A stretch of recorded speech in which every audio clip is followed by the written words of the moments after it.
2.77 ఎకరాల భూమి, 2000 మందికి పైగా మరణాలు, లెక్కలేని గొడవలు, 491 సంవత్సరాల సంఘర్షణ, 140 కోట్ల భారతీయుల గౌరవం.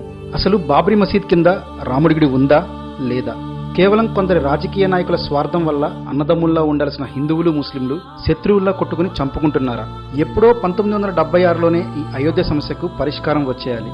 కానీ 43 ఏళ్ల తర్వాత 2019లో వచ్చింది. దానికి కారణాలేంటి? ఎమర్జెన్సీకి అయోధ్య సమస్యకి లింక్ ఏంటి? ఇవన్నీ ఈ వీడియోలో తెలుసుకుందాం. ఇప్పటి వరకు యూట్యూబ్లో అయోధ్య కేసు గురించి చాలా వీడియోస్ చూసుంటారు. కానీ ఈ వీడియోలో ఉన్న నిజాలు మాత్రం ఏ వీడియోలోనూ చూసి గానీ విని గానీ ఉండరు. దానికి నాది గ్యారంటీ. వీడియో చివరి వరకు చూసేయండి. మీకు ఓర్త్ అనిపిస్తేనే సబ్స్క్రైబ్ చేసుకోండి. ఇంకా డీటెయిల్స్లోకి వెళ్ళిపోదాం. Welcome to MS world. Ayodhya. ఈ మ్యాటర్ మీకు సింపుల్ గా అర్థమయ్యేలా చెప్పాలి అంటే 2 ఎకరాల 77 సెంట్ల భూమి ఉత్తరప్రదేశ్లోని ఫైజాబాద్ అనే జిల్లాలో అయోధ్య నగరంలో ఉంది. ఈ 2 ఎకరాల 77 సెంట్లలో కట్టినదే బాబ్రీ మసీద్. ఈ మసీద్లో 2 పార్టీషన్స్ ఉంటాయి.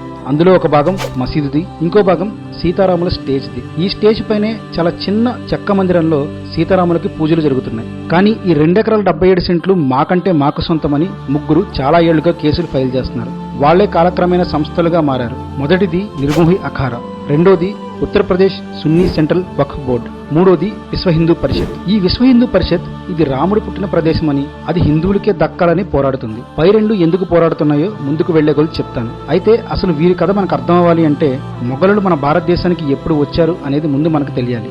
మనం చిన్నప్పుడు స్కూల్ హిస్టరీలో మొఘల్స్ మన భారతదేశంలోకి 1526లో వచ్చారని చదువుకున్నాం. మొట్టమొదటి మొఘల్ చక్రవర్తి బాబర్. ఈ బాబర్ మన దేశంలోకి వచ్చిన కొద్ది రోజులకే మన దేశ పరిస్థితులను అర్థం చేసుకుని తన రాజైన తర్వాత 1528లో తన సేనాధిపతి అయిన మీర్ బకీకి శ్రీరాముని జన్మస్థలం అయిన అయోధ్యలో బాబ్రీ అనే పేరుతో ఒక మసీదుని కట్టమని ఆజ్ఞాపించాడు. అదే విషయం బాబ్రీ మసీదు పైన శిలాఫలకంలా కూడా రాసి ఉంది. అప్పటి నుండి ముస్లిం సోదరులు అక్కడ ప్రార్థనలు చేసుకుంటూ ఉన్నారు. హిందువులు కూడా అప్పటికి ఎన్నో వేల సంవత్సరాల ముందు నుండి విష్ణు అవతారమైన శ్రీరామునికి పూజలు చేసుకుంటున్నారు.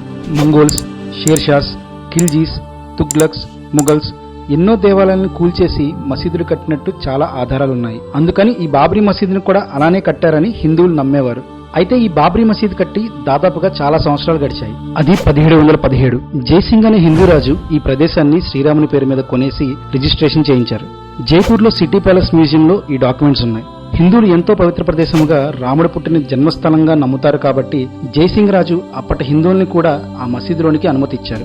ఇలా 100 సంవత్సరాలకి పైగా అందరూ ఒకటే ప్రదేశంలో కలిసే అన్నదమ్ముల్లాగా ఎవరి పూజలు వారు చేసుకుంటున్నారు. ఇది నచ్చని కొంతమంది 1855లో బాబ్రీకి సంబంధించిన ముస్లిమ్స్ గ్రూప్స్ గా ఫామ్ అయ్యి ఆ ప్రదేశానికి 100 కిలోమీటర్స్ డిస్టెన్స్ లో ఉన్న హనుమంతుడి ఆలయాన్ని స్వాధీనం చేసుకోవడానికి బయలుదేరారు. ఆ ముస్లిం గ్రూప్స్ ఆరోపణ ఏంటంటే ఆ గుడి ఉన్న ప్రదేశంలో మసీదు ఉంది, దాన్ని కూల్చేసి గుడి కట్టారు అని. అదే అయోధ్యలో మొట్టమొదటి మత సంఘర్షణ. హిందూ సాధువులకి ముస్లింస్ కి చాలా పెద్ద గొడవే అయింది. కానీ ఆ గుడిని ఆక్రమించుకోకుండా సాధువులు ముస్లింస్ ని తిప్పికొట్టారు. అప్పటికే పరాయి దేశ పాలన మీద విసిగిపోయిన భారతీయులు మన గుడి ఉన్న ప్రదేశంలో మసీదు కట్టింది కాకుండా మనమే ఎదురు మసీదుపై గుడి కట్టామని ఆరోపిస్తున్నారు. ఇది ఇలానే కొనసాగితే ముందు ముందు ఎన్నో జరుగుతాయని తిరుగుబాటు మొదలుపెట్టారు. ఈ సంఘటన జరిగిన 2 సంవత్సరాల్లో అంటే 1857లో నవాబు పాలన పూర్తయింది.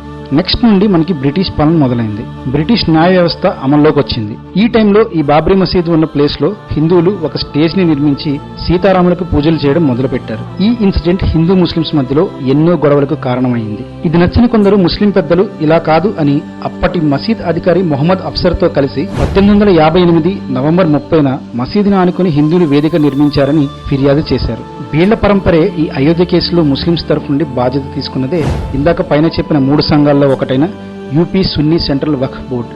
అంతేకాకుండా వీరు మసీదు గోడపై శ్రీరామ్ అని రాశారని కూడా కంప్లైంట్ ఫైల్ చేశారు. మళ్లీ గొడవల మొదలు. ఇలా ఇంకో 25 సంవత్సరాలు గడిచాయి. 1883లో అప్పటికే ఎన్నో సంవత్సరాల నుండి అక్కడి రామునికి పూజలు చేస్తూ ఆ చిన్న మందిరం తాలూకా బాగోగులు చూస్తున్న నిర్మోహి అఖారా అనే సంస్థ ఫైజాబాద్ డిప్యూటీ కమిషనర్ కి ఆ స్టేజ్ ఉన్న ప్లేస్ లో ఒక గుడి కట్టుకుని పూజలు చేసుకుంటాం అని పర్మిషన్ కోసం అప్లై చేశారు. కానీ ముస్లింస్ అబ్జెక్ట్ చేశారని ఆ అప్లికేషన్ ని రిజెక్ట్ చేశారు.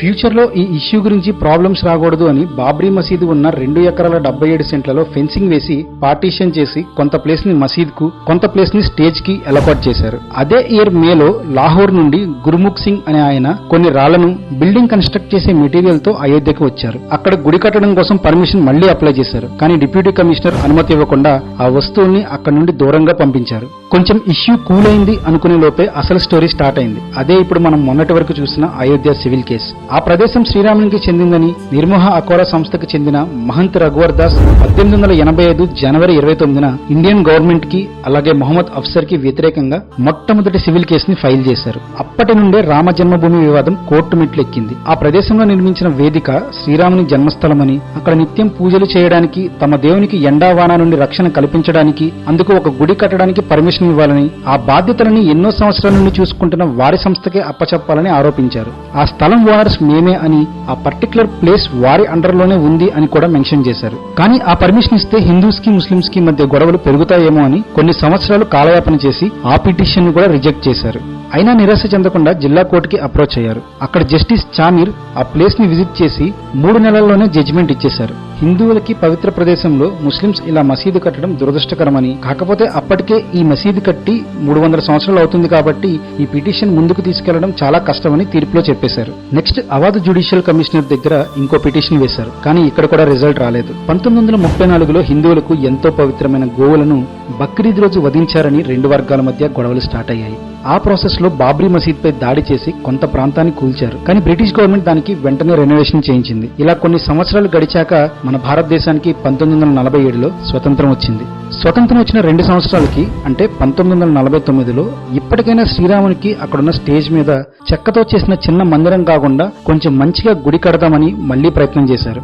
కానీ ఫైజాబాద్ మెజిస్ట్రేట్ అప్పటికి ఆ నిర్మాణాలు ఎలా ఉన్నాయో అలానే ఉండాలని గట్టిగా చెప్పింది. అయితే ఎప్పట్లానే ఎవరి ప్రార్థనా మందిరాలకు వాళ్ళు వెళ్తున్నారు. 1949లో ఒకరోజు మసీదుని ఉదయాన్నే తెరిచినప్పుడు వేసిన తలుపులు వేసినట్టుగానే ఉన్నాయి. కానీ మసీదు లోపల సీతారాముల విగ్రహాలు ప్రత్యక్షమయ్యాయి. అది చూసి నిర్ఘాంతపోయిన ముస్లిం పెద్దలు హిందువులే ఇలా కావాలని మసీదులో విగ్రహాలు పెట్టారని పోలీసులను ఆశ్రయించారు. అప్పటికే ఆ ప్రాంతంలో ఎన్నో ఏళ్ల నుండి గొడవలు జరుగుతున్నాయి కాబట్టి ఇప్పుడు ఈ విషయం అందరికీ తెలిస్తే చాలా పెద్ద ప్రాబ్లం అయ్యిద్దని మసీదుని, అక్కడ ఉన్న గుడిని రెండింటిని మూసేసి తాళం వేసి ఆ ప్లేస్ ని ఖాళీ చేయించేసి పోలీసుల హ్యాండ్ ఓవర్ లోకి తీసుకున్నారు. అప్పటి నుండి అక్కడ ప్రార్థనలు ఆగిపోయాయి. ఆ తర్వాత డిఫరెంట్ ఇయర్స్ లో డిఫరెంట్ కేసెస్ ఫైల్ చేశారు. అలా మొత్తం 4 కేసులు వేశారు. ఆ సీతారాముల విగ్రహాలు కూడా అక్కడే ఆ మసీదులో అలానే ఉండిపోయాయి. జిల్లా కోర్టు ఆ 4 కేసెస్ ని కలిపి ఒకటేసారి విచారించింది. అయితే ఈ విచారణ 30 సంవత్సరాల పాటు జరిగింది. చివరికి ఆ ప్లేస్ ని 3 భాగాలుగా చేసి Vishwa Hindu Parishad, UP Sunni central Waqf board and Nirmohi అఖారాకి సరిసమానంగా పంచుకోమని చెప్పింది. కానీ దానికి ముగ్గురు అంగీకరించలేదు.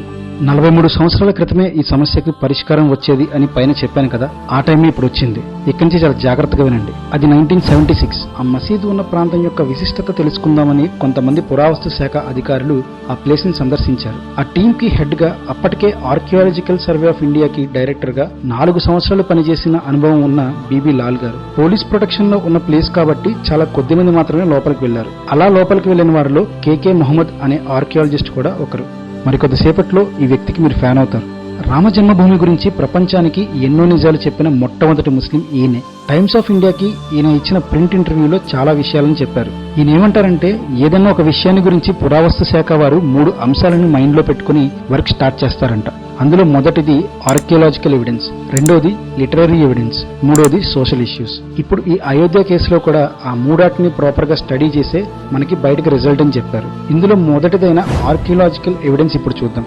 ఈ కేకే మహమ్మద్ గారు వీరి టీమ్ తో కలిసి మసీద్ లోపలికి వెళ్లి తవ్వకాలు జరిపినప్పుడు ఆ మసీదు కింద ఒక గొప్ప కట్టడం ఉందని చెప్పారు. వీరు లోపలికి వెళ్లగానే 12 పిల్లర్స్ ఉన్నాయి. అవి గుడి తాలూకా ఆనవాళ్లను చూపిస్తున్నాయని చెప్పారు. ఎందుకంటే హిందువులు ఆరాధ్యంగా కొలిచే అష్టమంగళ చిహ్నాల్లో ఒకటైన పూర్ణ కలశం ఆ పిల్లర్స్ మీద ఉంది. ఇక్కడ మీకు చిన్న రిలేటెడ్ టాపిక్స్ 2 చెప్పాలి. అదేంటంటే కుతుబ్ మినార్. ఈ ప్రదేశం చాలా మందికి తెలిసిందే. ఈ కుతుబ్ మినార్ దగ్గర ఉన్న కువాత్ ఉల్ ఇస్లాం మసీదుని కూడా ఇలానే 27 టెంపుల్స్ ని కూల్చేసి వాటి మీద కట్టారు. దానికి ఆధారాలు కూడా చాలా బలంగా ఉన్నాయి. అక్కడికి వెళ్తే చాలా పూర్ణ కలశాలు, దేవీ దేవతల విగ్రహాలు స్తంభాలపై చెక్కి ఉంటాయి. అలాగే హసన్ నిజామీ అనే ఒక హిస్టారియన్ తాజ్ ఉల్ మసీర్ అనే ఒక పుస్తకాన్ని రాశారు. అందులో హిందూ దేవాలయాల్ని కూల్చి వాటిపై మసీదులు నిర్మించారని వాటి గురించి వివరంగా రాశారు.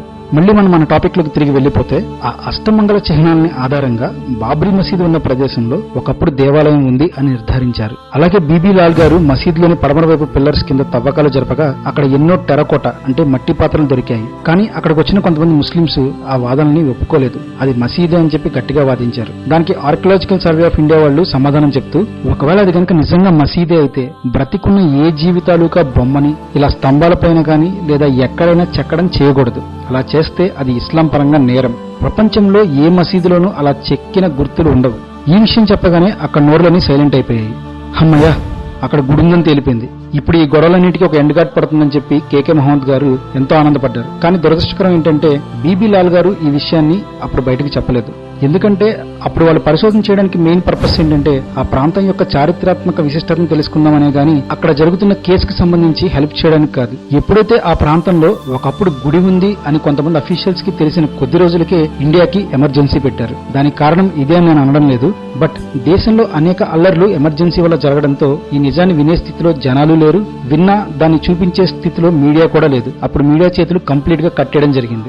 ఒకవేళ ఎమర్జెన్సీ సిచ్యువేషన్ కనుక జరగకుండా ఉంటే మనకి ఆ టైంలోనే ఈ అయోధ్య కేసు అనేది సాల్వ్ అయిపోయేది. అయితే 1990లో లెఫ్టిస్ట్ భావజాలం ఉన్న కొంతమంది హిస్టోరియన్స్ అయిన రొమీలా థాపర్, డిఎన్ ఝా అండ్ ఆర్ఎస్ శర్మ వీళ్ళ ముగ్గురు మీడియా ముందుకు వెళ్లి అక్కడ దేవాలయానికి సంబంధించి ఆనవాళ్లు ఏమీ లేవని తప్పుడు సమాచారాన్ని అందించారు. అలా చెప్పినప్పుడు బీబీలాల్ గారు ఆలయానికి సంబంధించిన అవశేషాలు చాలా ఉన్నాయని చెప్పారు. కానీ ఆ నిజాన్ని ఏ మీడియా కూడా కవర్ చేయలేదు. ఇది జరిగినప్పుడు ఈ కేకే మహమ్మద్ గారు చెన్నైలో డిప్యూటీ సూపరింటెండింగ్ ఆర్కియాలజిస్ట్ గా వర్క్ చేస్తున్నారు.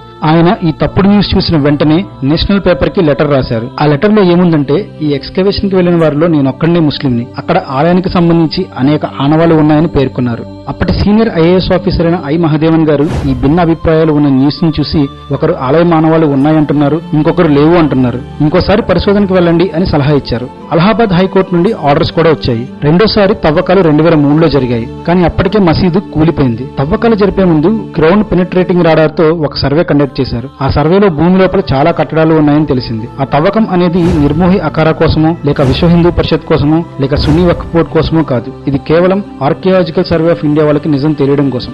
మొదటి తవ్వకాలలో 12 పిల్లర్లు బయటపడితే రెండో తవ్వకాలలో ఏకంగా 17 రోజుల్లో 50 పిల్లర్స్ బయటపడ్డాయి. ఆ మసీదు కింద ఉన్న కట్టడం చాలా పెద్ద కట్టడం అని, అక్కడ గుడిలో ఉన్నట్టు అభిషేకం జలం వెళ్లే మార్గం, ఆ వెళ్లిన అభిషేకం మకర ప్రణాళ అంటే ముసలి ఆకారంలో ఉన్న ముఖం నుండి బయటకు వచ్చే ఆకృతులు బయటపడ్డాయి. ముసలి అనేది గంగా నదికి ప్రతీక. అందుకే కొన్ని ఆలయాల్లో గర్భగుడికి వెళ్లే ముందు ఒకవైపు అమ్మాయి ముసలి మీద, ఇంకోవైపు అమ్మాయి తాబేలు మీద నుంచుని ఉంటారు. మనం వారిద్దరి మధ్యలో నుంచి లోపలికి వెళ్తాం. దాని అర్థం ఏంటంటే ఆ దేవుని దర్శనానికి వెళ్లే ముందు మనం గంగా, యమున, సరస్వతి నదుల్లో స్నానం చేసి పవిత్రంగా లోపలికి వెళ్ళినట్టు. ఇంతేకాకుండా అక్కడ ఒక ఆమల్కా బయటపడింది. ఇంకో చోట కలశమాకారం, అలాగే గ్రీవ, శిఖర, ఆ చుట్టుపక్కల 263 ఆ కాలపు టెరకోటాస్ మట్టి పాత్రలు ముక్కలుగా కనిపించాయి. వక్ఫ్ బోర్డు తరఫున వచ్చిన వారు అది అంతకుముందు అక్కడ ఉన్న మరో మసీద్ కట్టడం అని వాదన మొదలుపెట్టారు. కానీ పురావస్తు శాఖ వారు దాన్ని కొట్టిపడేశారు. ఇంకొకరు జైన మందిరమని, ఇంకొకరు బుద్ధుని మందిరమని, ఇలా రకరకాలుగా వాదనలు వినిపించారు. అప్పుడే ఆ వాదనలన్నింటికి చెక్ పెట్టేలా విష్ణుహరి శిలాఫలకం 2 ముక్కలుగా దొరికింది. అది కూడా తవ్వకాల్లో కాదు. అప్పటికే ఆ మసీదు కూలిపోయింది కాబట్టి ఆ కూలిన చోట దొరికింది. ఇంకా చేసేది ఏమీ లేక అది విష్ణు యొక్క ఆలయమని నిర్ధారించారు. ఈసారి దీనిని ఎవరూ తారుమారు చేసి బయటకు తప్పుగా చెప్పకుండా ఈ ప్రాసెస్ మొత్తాన్ని వీడియో రికార్డ్ చేశారు. ఇప్పుడు రెండో ఎవిడెన్స్ అయిన లిటరరీ ఎవిడెన్స్ చూద్దాం. అబ్దుల్ ఫాజల్ అనే అతను ఐన్ ఈ అక్బరీ వాల్యూమ్ 3లో అయోధ్యని హిందువులు చైత్రమాసంలో కొలుస్తారు అని రాసి ఉంచారు. విలియం ఫ్లిచ్ అనే యాత్రికుడు 1608 నుండి 1611లో ఇండియా వచ్చినప్పుడు జహంగీర్ పాలన నడుస్తోంది. అతను తన యాత్రా విశేషాల్లో అయోధ్యలో చాలా మంది జనాలు తరచుగా కలిసి పూజలు చేస్తారు అని పేర్కొన్నారు. అలాగే 1631లో జహంగీర్ అండ్ షాజహాన్ టైంలో డచ్ జియోగ్రాఫర్ జాన్ డార్లెట్ కూడా హిందువులు అయోధ్యలో పూజలు చేసేవారని పేర్కొన్నారు. అలాగే 1682లో థామస్ హెర్బర్, 1766లో జోసెఫ్ థిసేన్ థాలెర్ కూడా ఇదే విషయాన్ని చెప్పారు. అంటే చరిత్రపరంగా చూసినా కూడా ఇక్కడ హిందువులు ఎన్నో సంవత్సరాలుగా పూజలు చేసేవాళ్ళు అనేది ప్రూవ్ అయింది. ఇంకా మూడవది సోషల్ ఇష్యూ. అందరూ ఇదే పెద్ద ఇష్యూ అనుకుంటారు కానీ యాక్చువల్గా ఇది పెద్ద ఇష్యూవే కాదు. ఎందుకంటే ముస్లింస్ కి మక్కా మదీనా ఎంత ముఖ్యమైన ప్రదేశాలో హిందువులకి అయోధ్య అంతే పవిత్రమైన ప్రదేశం. అయోధ్యలో ముస్లింస్ పెద్దగా లేరు కాబట్టి ముస్లింస్ ఆ మసీదు గురించి అంతగా పోరాటంలో అర్థం లేదని, ముస్లింస్ ఎక్కువ మంది లక్నోలో ఉంటారు కాబట్టి అక్కడే వారికి ప్రతిష్టాత్మక మసీదుని కట్టేసి ఆ ప్రదేశంలో దేవాలయం కడితే బాగుంటుందని కేకే మహమ్మద్ అభిప్రాయపడ్డారు. అసలు మీ అందరికీ ఒక విషయం తెలుసా, ఈ ఇష్యూ ఎప్పుడో సాల్వ్ అయిపోయేది. నిజం తెలిసిన చాలా మంది ముస్లింస్ ఆ ప్రదేశాన్ని హిందువులకు అప్పగించడానికి సిద్ధమయ్యారు. చాలా రకాల చర్చలు కూడా జరిపారు. అదే టైంలో మార్క్సిస్ట్ భావజాలం ఉన్న హిస్టోరియన్ అయిన ఇర్ఫాన్ హబీబ్ అనేవాడు అసలు అక్కడ దేవాలయం ఉంది అని చెప్పడానికి ఎలాంటి ఆధారం లేదు అని పదే పదే చెప్పి ముస్లింస్ ని రెచ్చగొట్టి ఈ వివాదాన్ని ఇంతలా పొడిగించాడు. నిజంగా దారుణం కదా. ఒకసారి కొంతమంది మత పెద్దల వల్ల, కొన్నిసార్లు అధికారుల వల్ల, కొన్నిసార్లు హిస్టోరియన్స్ వల్ల, ఇంకొన్నిసార్లు కోర్ట్స్ వల్ల ఎప్పుడో సాల్వ్ అయిపోవాల్సిన ఇష్యూని దేశంలోనే అతిపెద్ద సమస్యలాగా మార్చి సుప్రీంకోర్టు చరిత్రలో 2వ లాంగెస్ట్ హియరింగ్ ఈ అయోధ్య కేసు. 40 రోజులు వాదనలు వినిపించారు. అంతలా మార్చేశారు. చివరికి 2019లో నవంబర్ 9న ఎవరి మనోభావాలు దెబ్బతినకుండా సుప్రీంకోర్టు తీర్పునిచ్చింది. ఈ ల్యాండ్ రామునికే సొంతమని, బాబ్రీ మసీదు కూడా మతపరమైన ఒక ప్రదేశమే కాబట్టి అయోధ్యలో ఏదైనా ఒక ప్రదేశంలో మసీదు కోసం 5 ఎకరాల భూమిని అలోకేట్ చేసి అందులో మసీదుని కట్టించాలని చెప్పి తీర్పునిచ్చింది. ఇలాంటి సంఘటనలు గతంలో ఎన్నో జరిగాయి, ఇప్పుడు జరుగుతూనే ఉన్నాయి. భవిష్యత్తులో కూడా జరుగుతాయి. కానీ మతం కన్నా గొప్పది మానవత్వం. భవిష్యత్తులో ఇలాంటివి ఎప్పుడు జరిగినా భావోద్వేగాలకు లోనై కొట్టుకోకుండా చంపుకోకుండా కూర్చుని ఓపిగ్గా మాట్లాడుకుంటేనే ఈ పరిష్కారం అయిపోతాయి అనేది నా ఒపీనియన్. జై హింద్. Thank you.